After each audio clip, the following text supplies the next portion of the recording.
Welcome to the Converging Zone. You know, not too many people get a chance to have a glimpse of heaven and then come back and talk about it.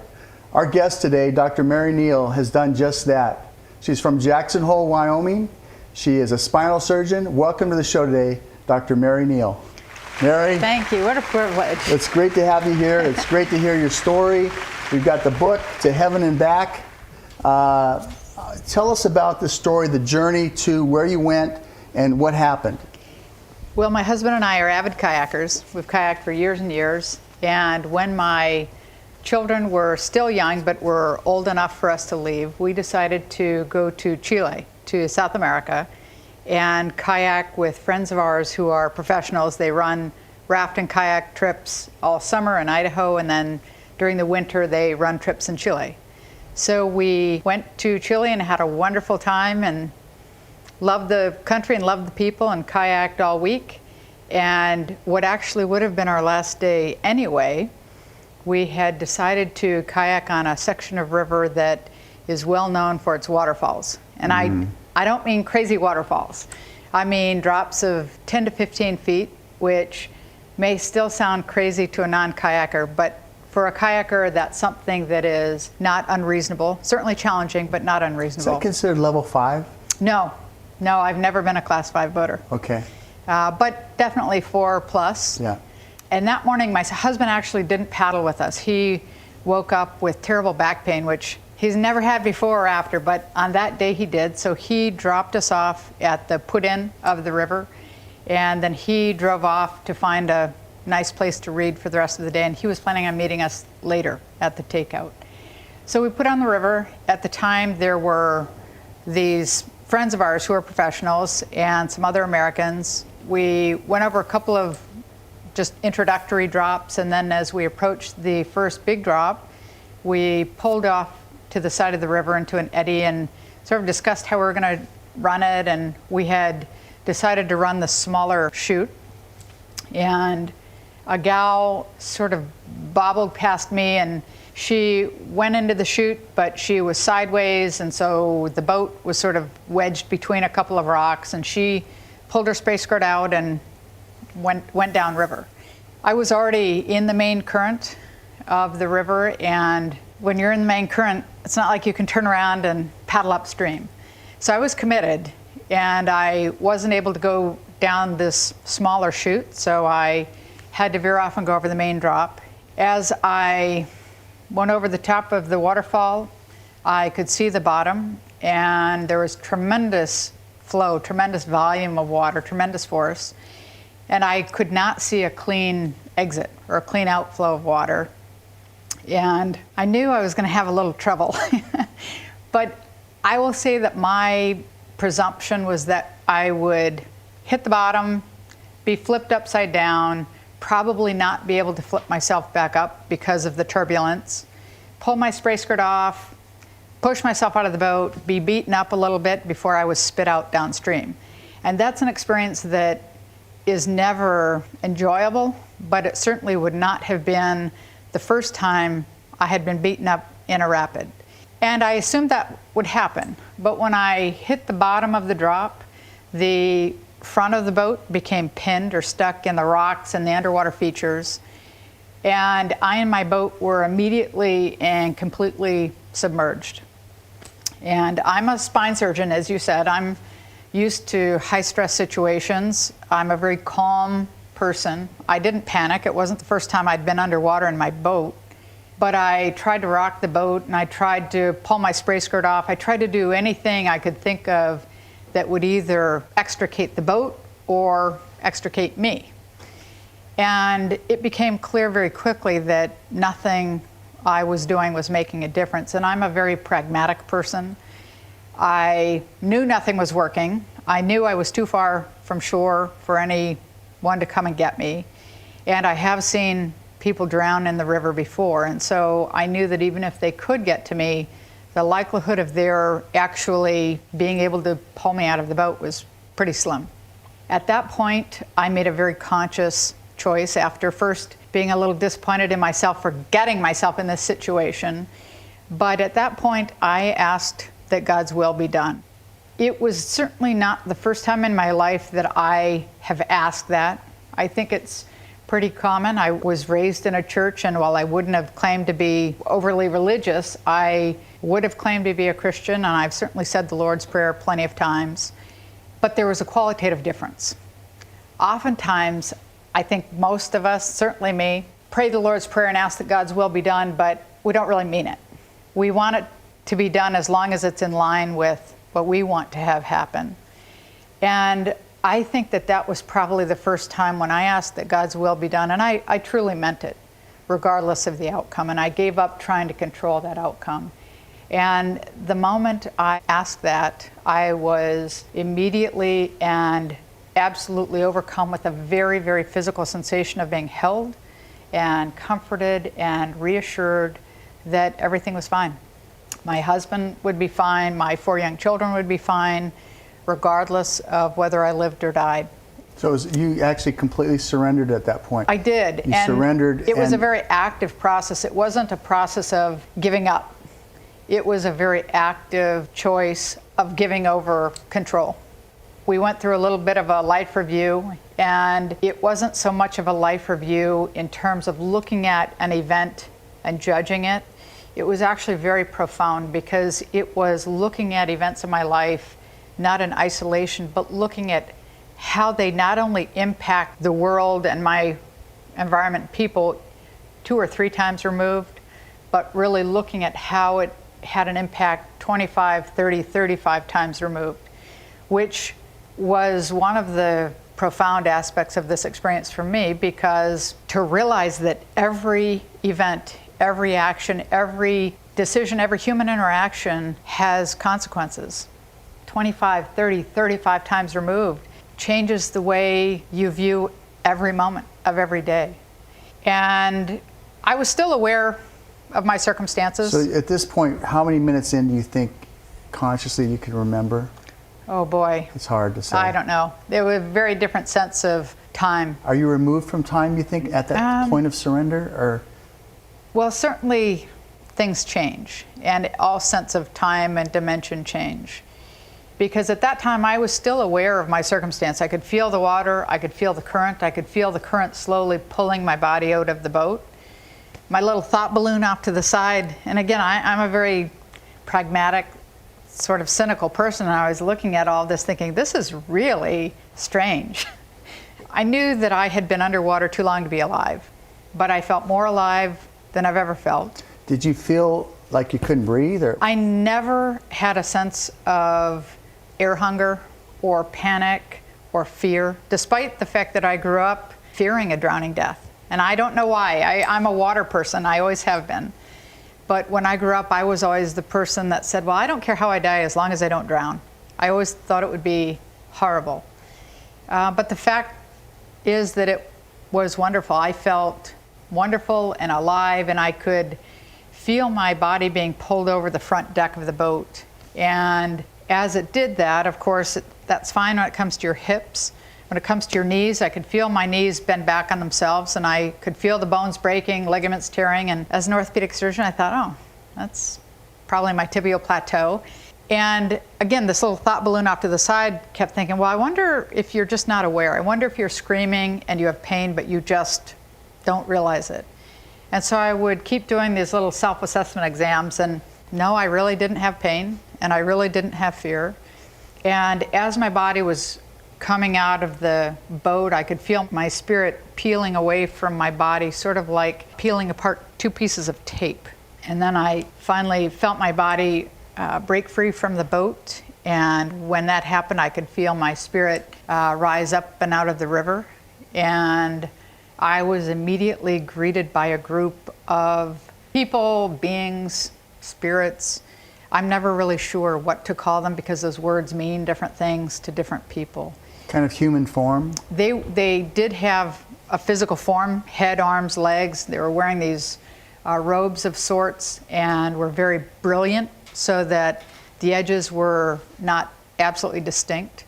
But they were absolutely overjoyed to greet me and welcome me and love me, and I them. And I knew, and when I use that word know, it's a very different sense than the way we do. Yeah. I mean, I can say that I know this couch is leather, but that would be very different than being the person who actually raised the cow and slaughtered the cow and took the skin and did whatever you do to make leather and made a couch. I would know that that couch was made of leather and there'd be no room for discussion. And that's really the sense of knowing. I knew that these people or beings were there to greet me and guide me and protect me. I knew that they had been sent by God, were of God. It was so joy-filled. Now, of course, I wish I'd looked at them very carefully and said, gee, who are you? Are you my grandfather? Yeah. And it's hard to describe, but at the time, there was a lot going on, and they were taking me down this exceptionally beautiful path toward this great dome structure of sorts that not only was exploding with beauty and color, but the absolute purity of God's love. And I could hardly wait to get there. I knew that that was essentially the entrance to heaven, to God's kingdom, whatever term you want to use, and I could hardly wait to get there. So when I looked at these people, it was almost as though, well, okay, there's plenty of time to chit-chat later. Let's get going. Let's move it. Yeah. And there was this different sense, again, of time and space, and I was able to be with them and travel down this path and simultaneously look back at the scene on the riverbank. And by this point, my body had been sucked out of the boat and taken downstream. And I was able to watch as one of the guys, actually my body bumped into him, but he grabbed my wrist and I watched as he pulled my body over to the shore, and then they started CPR. This guy was a young man at the time, he was only 18. He kept calling to me to come back and please take a breath. And I would eventually be so overcome with compassion for him because he seemed so vulnerable that I would interrupt our progress and go back and take a breath and then leave, because all he asked was for one breath. And then he would start calling and the same thing would happen. And the cycle went on multiple times. But there's nothing in you that wanted to go back I was and stay. Really surprised by a couple of things at that point, because I did claim to be a Christian before this event, and I sort of hoped that there was life after death. I can't say I really spent much time thinking about it, and I didn't really have any preconceptions. And at that point, I was really surprised by two things. One is that as I look back at my body and look back at the guys doing CPR, I had no desire to return. I wasn't coming back. And don't get me wrong, I had a great life. I love my husband. I love my children more than I could ever imagine loving something on earth. But all of that paled in comparison to God's love. Wow. And I was absolutely overcome with the sense of being home, of being where I really belong, truly belong. Peace for the others. Well, I had been reassured that they would be fine. And so... Not a spoken voice, kind of a... How was God communicating to you? Well, I believe that when I was still on the boat that Christ was holding me. And that's something that I didn't talk about for a long time. And actually, when I first wrote the book, I didn't really identify him specifically because it seemed very presumptuous, out of context. I mean, who am I? And that actually was one of the first incredibly profound aspects of this for me, because what I realized was, yes, Christ was holding me, but the fact is Christ would be holding any one of us, if you ask. And that was profound. And the communication wasn't talking like we're talking. And I don't like the word telepathy because it sounds a little too woo-woo or something. But there's a knowing. But there's an absolute purity of communication. And as I look back on it, really allowed me to understand the whole idea of the Tower of Babel. God doesn't have to speak in English or any other language. It's this very pure sense of communication. So we were making progress, but it was sort of the idea of 3 steps forward and 1 step back. And it was interesting to talk to this fella after the fact, because we were both really irritated with the other for very different reasons.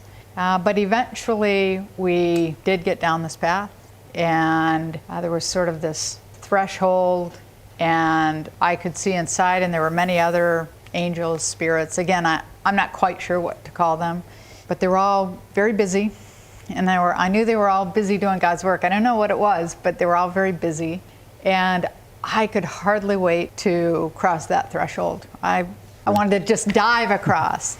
When you talk about these people with you, now going back and thinking about it, do you think they were angels, or do you think they were part of the cloud of witnesses that were crossing dimensions? I don't think they were angels. I think that they were, and again, I don't know whether to call them people or beings or spirits. I believe that they were spirits, as was I at that point. Family, maybe? I think that they were people. I knew that I had known them as long as I existed. And I knew that they had known me and loved me as long as I existed. I think had I taken the time to actually look at them, I probably would have identified them as particular people. Yeah. But I didn't take the time. And I do think that it's more along the lines of this cloud of witnesses. You know, it's like the cheering section, saying, all right. And they're actually ushering you in. Yes. What a beautiful... Well, and I absolutely believe that God sends his most gentle messengers to greet you and welcome you and guide you. And I did know that they were there to protect me. And I've been asked, from what? And I don't know that. I only know what I know. I don't pretend to know what I don't know. And so, yes, I think, as I look back on it, I think they were basically people, spirits. Yeah. And I think what I saw inside, I call them spirits. I don't know. I wouldn't say angels, but that's my own interpretation. I don't know. But that was another incredibly profound part of this experience for me, because as I was on the threshold, I don't have the vocabulary to explain how it works. It's sort of like trying to describe a three-dimensional world with two-dimensional language. It's just not there. But it was profound because it was at that point that it became very clear to me how it can be true that God actually knows each one of us, loves each one of us as though we're the only one, and has an incredible plan for our lives. And that to me was very profound because it's something I had struggled with a little bit beforehand. How can God know each one of us? There are billions of us. And certainly, how can he love each one of us when we struggle to love the people in our neighborhood, the people that don't look like us, don't agree with us, don't share what we think is important? I think it's so difficult for people, including me, at that point, to love. But it was incredible. And I can't tell you how it works, but I can reassure you that it really is true. You experienced this. I experienced it. It's not absolutely. a theological concept. No. This is real. It was real and absolute. Then a point came when there was this sense of disappointment that sort of descended on everyone, and I was told that it wasn't my time, that I had more work to do, and that I had to go back to my body. And this was, again, the same type of communication, not verbal? Right, it wasn't verbal. Right. It was this pure sense of communication or understanding. So I did what I thought was most reasonable at the time, which was say, no, I'm not going back. I'm here, you can't make me. But of course, they can make you. And so I was given some information at that time about some of the reasons, some of the work I still had to do. And then we went back down this same path, and this path was so beautiful, and it was as though I could not only see it and appreciate the beauty, but it was something I could taste and hear and experience. It's a very strange thing. It was as though it was all colors simultaneously, but their essence. Now, here on Earth, you mix all the colors and you get brown. But that was a different sort of thing. And so then we went back, and I laid down, and then I was reunited with my body. I won't say I was happy about it, but there I was. What did you feel at that moment when you came back into your body? I mean, can you remember Shock. that part? I couldn't believe that, as my kids would say, I was kicked out of heaven. I just couldn't believe it. And I was in that state for many months. I was, for the first 2 or 3 weeks, in a state really of feeling like I had one foot in this world and one foot in God's world. And for example, I had multiple broken bones, multiple orthopedic injuries, but I didn't have pain for almost 2 weeks. I had absolutely no pain. Even when you went into your body at that moment, there was no pain. I had no pain. Still were. What do you think that was? Because you're a doctor.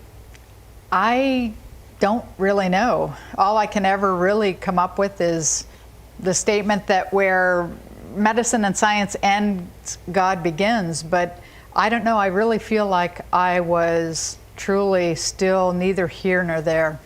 And I really can't explain it. But I've gone back and looked at my medical records because I just thought this can't be true. And even when I was in the ICU, I had another out-of-body experience, and I had some other miracles occurred during that time. And I'm a cynic. I went back through my medical records because I really thought, no, I was being given some really great narcotics or some medication that would explain things away, but I really wasn't. Other than antibiotics, I didn't receive any. What was the diagnosis of all the injuries? I mean, it'd be nice to hear what those are. And then I'd like to hear about some of these episodes you had while you're still in this state, kind of here, there, Sure. in your mind and your spirit. It's interesting. Well, it's funny because, well, I had tibial plateau fractures. I had basically tore all the ligaments except the ACL. It's the only thing holding each knee together. So I had massive injuries all around my knees.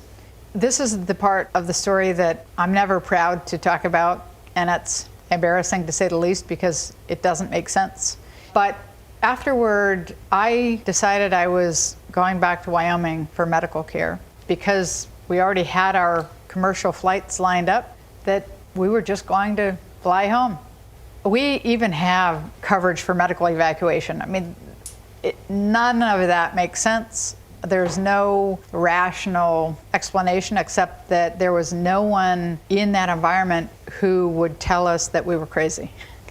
Because everyone we were with looked to us to make medical decisions. And my husband was in an absolute state of shock. So and your husband's a doctor too. He is. He's an orthopedic surgeon. Yeah.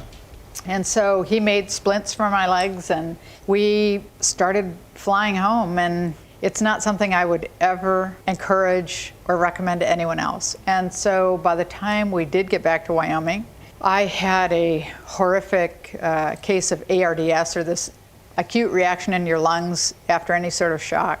And at that point, the internist met us in the emergency room and basically told my husband at that time that I wasn't going to make it.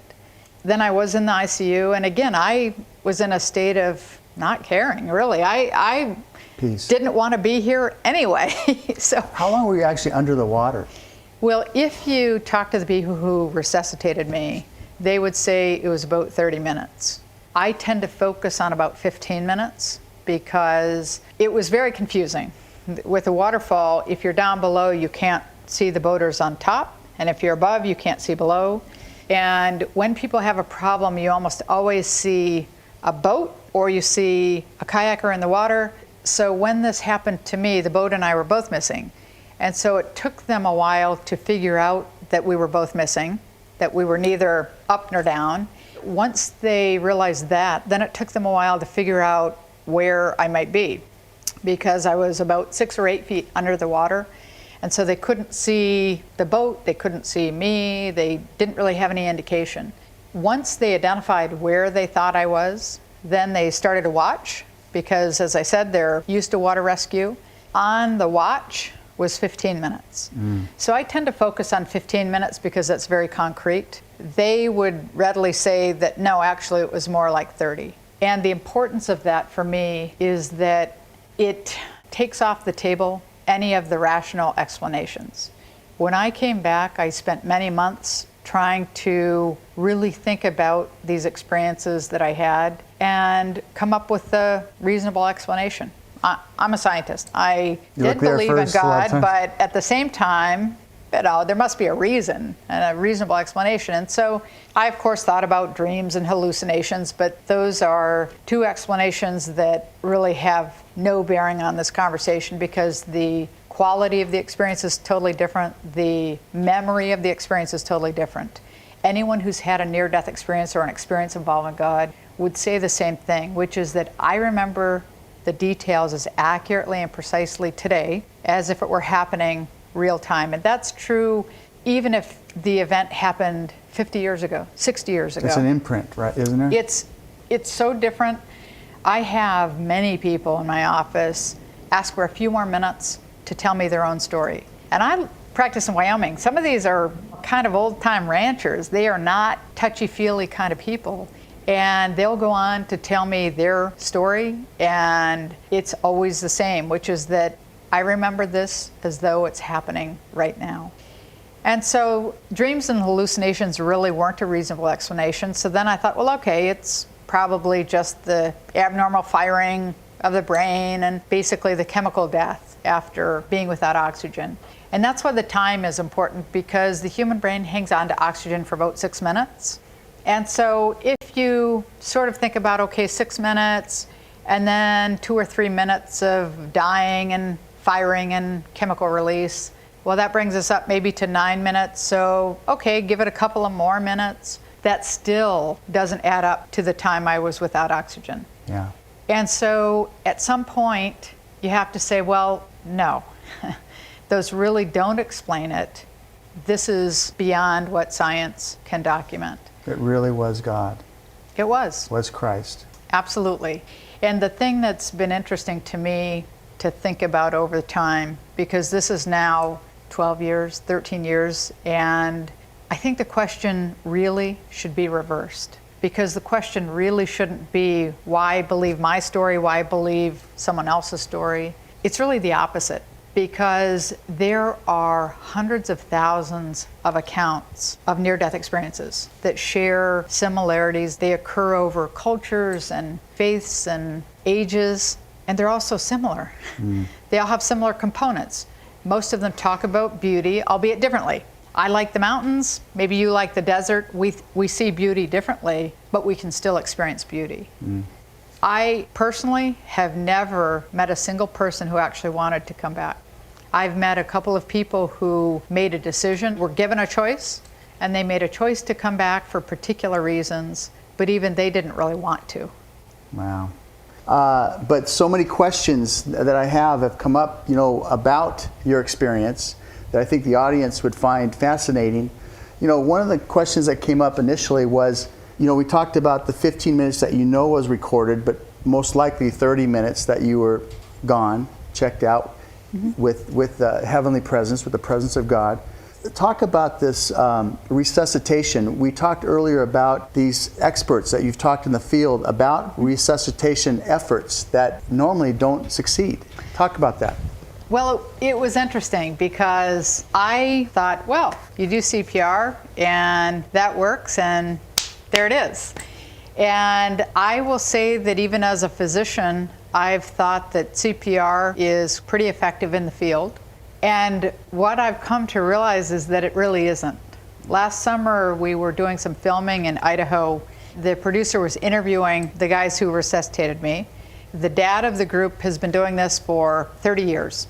And she asked how many times he's been involved with water rescue, water recovery, water events. And he thought about it and he said, well, I don't really know, but at least a couple of hundred or more. And the follow-up question to that was really interesting to me, because I'd never thought about it. And she asked him how many of those have been successful. And he said, well, that's easy. 1, mine. Wow. And they are the first people who step back and say that they had nothing to do with it. They were physically the ones doing the resuscitation, but they don't feel like it was their doing at all. They absolutely believe that this was God's doing. And it's interesting because even in the field outside of water rescue, CPR actually isn't that effective, which is surprising. Yeah, because you'd think there'd be a lot more successes on that. Right. Now, this happened in 1999, yes. Right? And you wrote the book just a few years ago. I just wrote it last year. Last year. What took so long to write the book? Why did it take so long to write the book? Oh, that's a great question. And it's a question that many people have asked. And the answer is pretty simple. Number one, in my defense, my children were very young. And I felt that my not wanting to return was an important part of the story. And I never wanted them to think that they weren't enough of a reason for me to return. And so I really didn't talk about it because I didn't want them to overhear me saying that.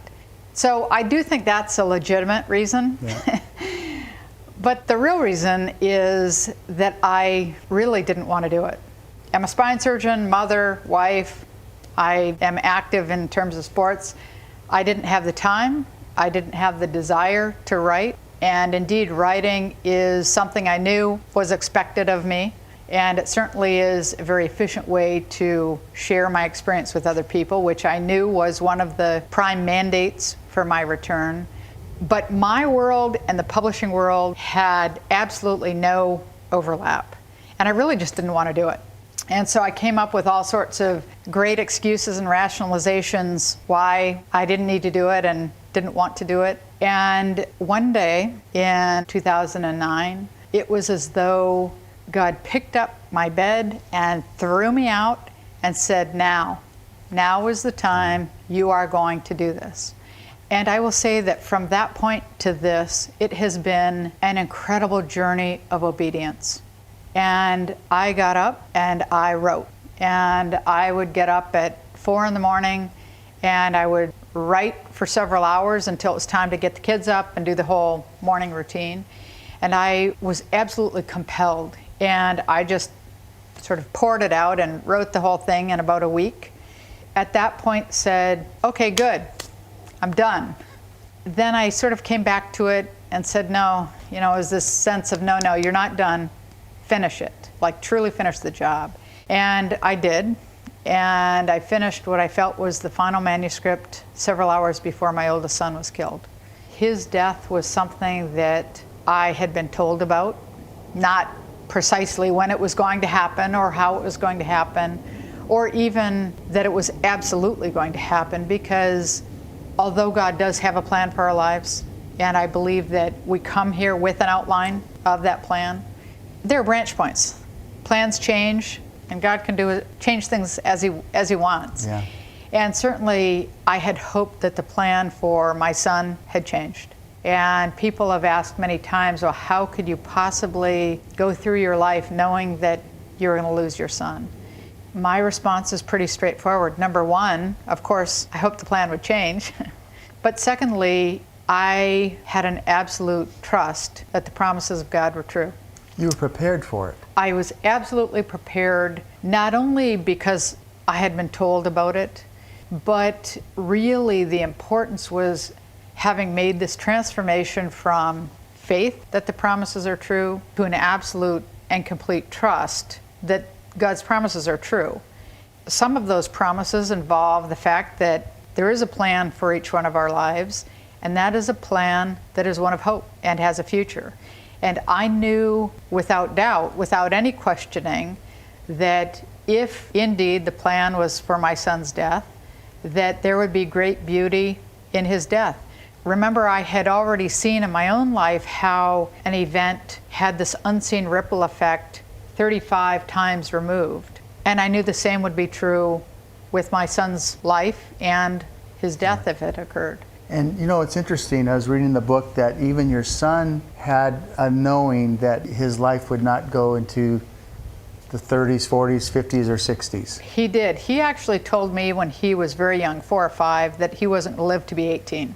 And when he had said that to me, he said it in a way that absolutely hit my very core. And I never forgot that. And so when I was kicked out of heaven and told about the expectations of my role when he died, it didn't come as a surprise. And perhaps that's why I was able to listen to what they had to say and take it to heart instead of responding with, what? Yeah. I absolutely believe that God's timing is perfect. Even though I spent all those years justifying why I didn't write this book, I actually believe that God's timing is perfect.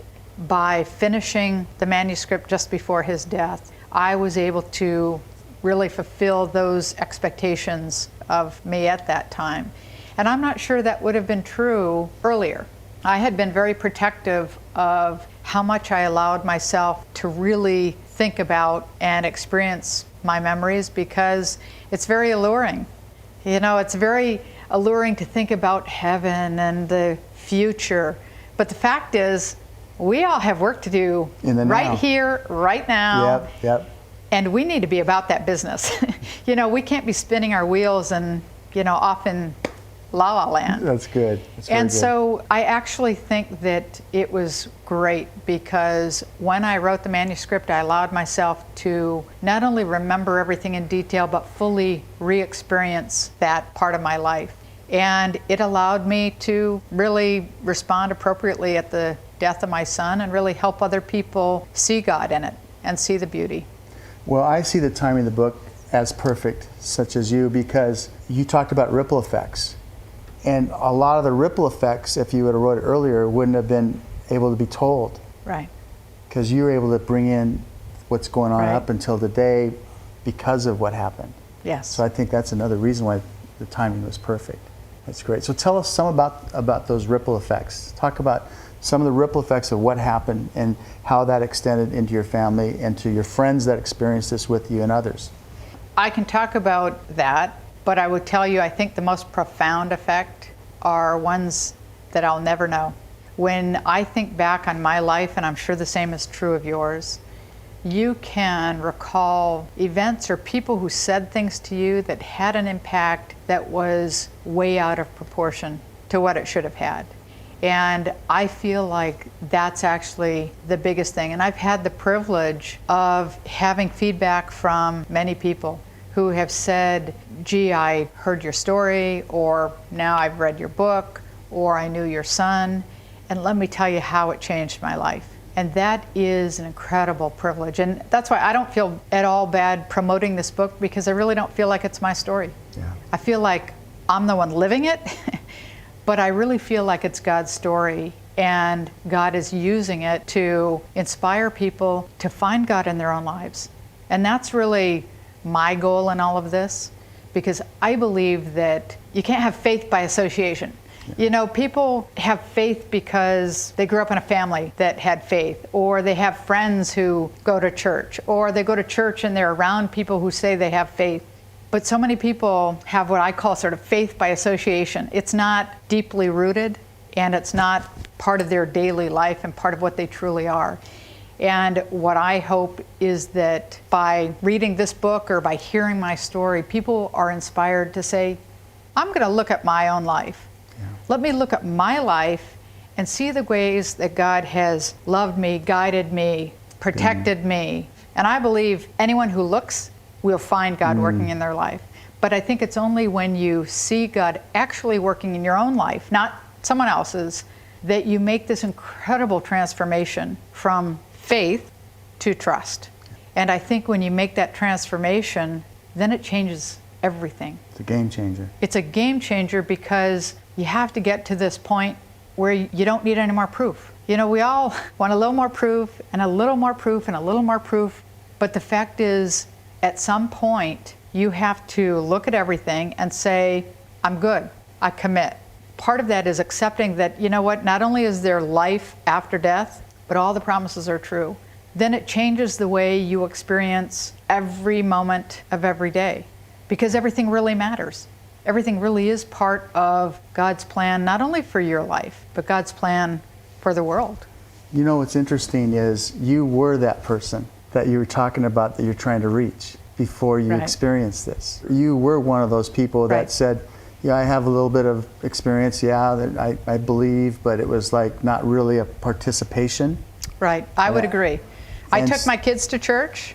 I think I was really typical because I, of course, wanted to be a better parent than my parents had been to me. And I did take my kids to church, and I tried to make them understand that it's more than just a Sunday morning sort of thing.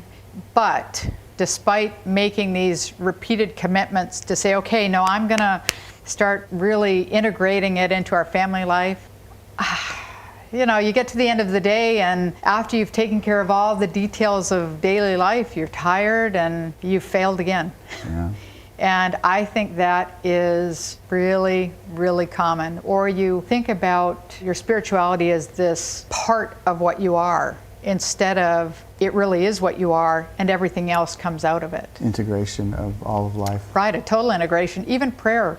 You know, I will say that before this experience, I had this idea of prayer that it was something that, okay, I set about this part of time and I pray or I read the Bible, but it's this little blocked out period of time, this segment of my life. But I would say that now, rarely do I set aside time to pray. I feel like I'm in constant prayer. Yeah. I feel like my life is a prayer, and I feel like what that really means is that I am constantly listening and I'm constantly trying to obey. And it's really been an incredible journey of obedience, an incredibly exciting, wonderful, adventurous journey of obedience, because God really does have a plan that is one of hope. Yeah. Even writing this book, I had this idea that, okay, well, I'm supposed to write the book, so I'll write it, and then a publisher will come knocking on my door, and there it is. Yeah. Check off the list. I don't have time for this sort of thing. And it was an incredible journey for me, because at each point in time when I said, well, I don't have any idea how I'm supposed to get to the next step, I would say, well, okay, God, you want this done? Let's have it. Yeah. Put someone in my life. And someone would show up. Then I finally came to the end of that process, and it was time to publish it.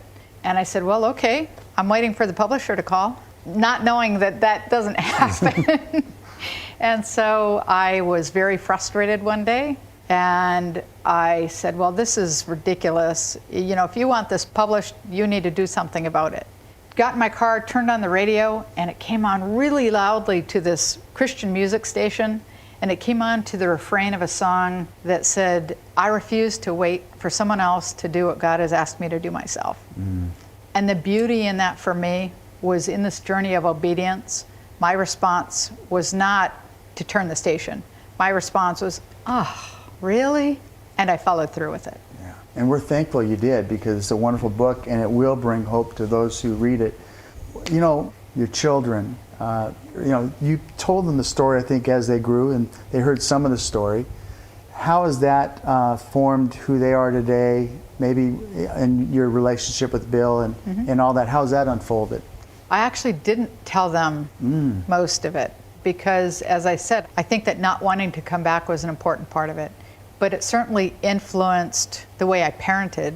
I mean, spirituality and being obedient to God and thinking about following Christ's lead was part of every breath. It's what I am. And that certainly influences how I parent. It certainly influenced how I parent with regard to cherishing every moment with them. I came back with this understanding that my oldest son would probably die young, and I cherished every moment with each of my kids. With my husband, it was interesting, because for him, it was a very different experience. He often said that I was off talking to God, but he was changing diapers, which is true. He was very busy and put one foot in front of the other, and it was a very emotional time for him. He's a guy, and he had very typical guy reactions. One of the overriding emotions for him at that time was this sense of failure, because he did not protect me. And the role of a guy is to protect his family. And so it was very difficult for him to actually talk about it. And I will tell you that he did not hear the whole story until the manuscript was going off to the publisher. And I handed it to him and I said, okay, this is my life and therefore our life. So if you want veto power, you need to read this. But it was very emotional for him, and reading about our son's death was very difficult for him. Yeah. But it has certainly changed the way that he experiences his spiritual life, certainly with my children. They know it's real. They know I'm not a very creative person. They know I'm not fanciful and creative, and they've made fun of that my whole life. You're a pragmatic mom. I am, and so they know me, and therefore they know that everything I have told them is true.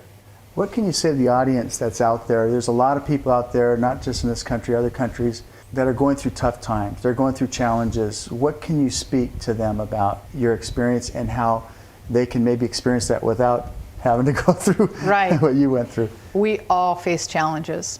That is the nature of being here on earth. And I will say that I don't like challenges, but I embrace them. And through those challenges, I still maintain an absolute sense of joy, because I know, first of all, that whether I can recognize them or not, there really are beautiful ripple effects. But the other thing is that nobody ever changes when things are good. When things are good, who wants change? Yeah. It's not a surprise that typically we turn to Christ or we turn to God when we're on our knees, when we've been knocked down. And it's only during those times of challenge that people really grow and change and hopefully develop their spiritual life. You know, you can look at things throughout history and see the beauty in them. You can go back as far as Christ. It doesn't even matter who you think Christ was, whether he's the Son of God, prophet, man, it doesn't matter. That's a person who was betrayed by a best friend, arrested, beaten, humiliated, and murdered. For doing good. Yeah, and that if that's something that happened today, of course it'd be all over the internet, all over the newspapers. We'd all be talking about it and wringing our hands. But the fact is, all these years later, we celebrate it. Even at the time, his disciples were moping around, talking about how horrible it was. We see our challenges from a very narrow perspective. That's good. And I really feel like you have to look at your life and make this transition into an absolute trust in order to truly look at challenging circumstances with a sense of joy. And I believe you can. Which is the promises are assured in Christ. Absolutely. And I love that idea, because God is in the darkness. He's in the challenge as much as he's in when we're winning the ball game. Absolutely. Whatever it is. That's wonderful. Now, what about this? This is interesting. You have a great story for those of faith, but also you have a story about this God, this Christ who loved you in that boat, not because of your performance, not because you went to some church service prior to say a prayer and all these things that you would think you had to do, or we've been taught many times you have to do, right. But you felt the tangible presence of God, of love around you. Your story, I believe, is going to send a message to those who've never even maybe heard of Christ because of this experience. Talk about that, about this story, this message, getting to those that maybe have no framework of this God, this Christ.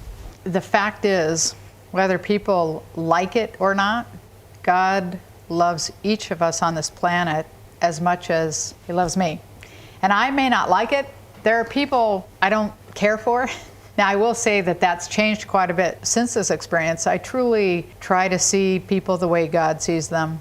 But the reality is there are people that, whether it's me or anyone else, you don't like, and you don't want God to love them for whatever reason. But the fact is, God created each of us and loves each of us dearly. And I think that reading my story can inspire people, again, to look at their own lives. The person who can get in the way of God's love is themselves. I mean, one of God's promises is that nothing can separate us from God's love. And I absolutely not only believe that's true, I know it's true, except I would put the little asterisks on the side. There is someone who can get in the way, and it's us. It's us. We don't feel lovable. We don't feel like God can forgive us. We don't feel like we've done enough. We're not good enough. And we just have to get out of the business of judging, which is what we're doing, whether it's judging someone else or whether it's judging ourselves. It's not our job. Yeah, it's good. We have jobs to do, and that is not one of them. That is God's job. If you could get to the point where you get out of the business, focus on doing what you're supposed to be doing, I think it'll go a long way toward not only allowing each person to develop their relationship, but it'll go a long way toward inspiring someone else to turn and seek God's face. Yeah. Because sometimes it may be that you or I or whomever is the only experience or the only exposure that someone has to a loving God. Basically, audience, your ripple effect of your life goes much further than you can ever see. So tap into God in you, God through you, and experience and watch what God will do in the ripple effect of your life. Mary, what is next for you? What is on the agenda in the I future? gave up trying to predict what happens tomorrow. Yeah, it's good. I truly live in the moment. I certainly plan for tomorrow, but I absolutely try the best I can to always be listening to where God is leading me. Yeah. Your story goes beyond a religious person who's now going to go and try to capture some more religious people, but your story is for real about a God who loves every person who's hearing this story and those who haven't yet. So we're just so thankful that we had the privilege to having you on our show, and thank you so much for coming all this way to be with us. Thank you. It's such a privilege.